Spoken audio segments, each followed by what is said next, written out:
here standing in Rusholme. It's the third year I'm actually standing, and you can see when you talk to people and you have the conversations about how sharper the politics are than when we first started. Because obviously the first year it was great, but it was about the war, and it was about, you know, the fact that they'd gone and attacked Iraq and people had demonstrated and they'd all been ignored. But actually this year people are making the connections with the bigger picture and what's happening locally.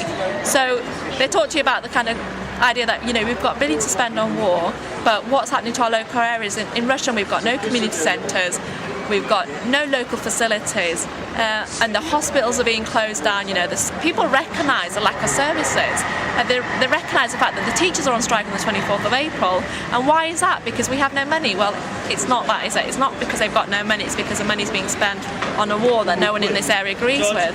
And really people recognise the fact that not only is that what we've been saying since we've been around, but actually we're the ones out on the streets campaigning. So, you know, they have leaflets on the Liberal Democrats, the Labour Party, saying, well, actually, yeah, we know what happened nationally, but locally we don't support the war or whatever. And I've just had a conversation with a woman saying, well, actually, they're still part of the same party, they're part of the same system. And it's not good enough to say, well, actually, we locally don't support what the National Party did, but there's a contradiction.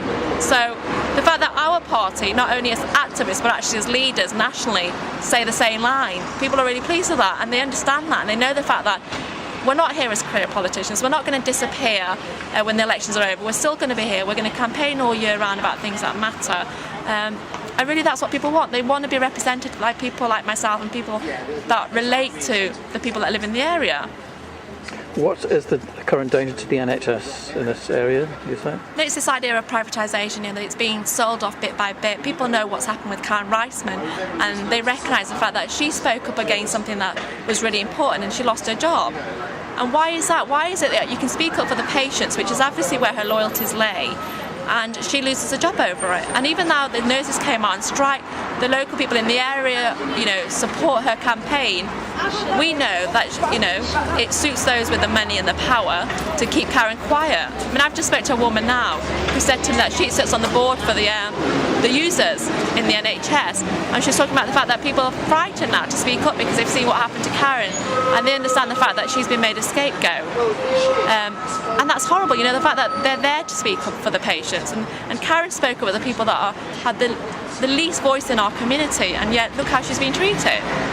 What do you think about the attempts by Richard Branson and Virgin and United Health to take over parts of the health service? It's shocking. It's not what anybody wants around here. I mean, how can somebody like Richard Branson take over the health service and run it for the sake of the patients? I mean, the guy's a businessman. He's there to make a profit. And how can he do a better job than our government or our council or our health service? It's you know, the health service isn't there to make profit, it's there to provide a service, and that's the kind of issues that Karen campaigns on. And the idea that he would do a better job is just crazy. Not cost effective. Well, it's not cost effective if they're taking a profit out of it, is it? No, but it's, you know, you don't run your NHS to make it cost effective. You run it for providing a service for your patients.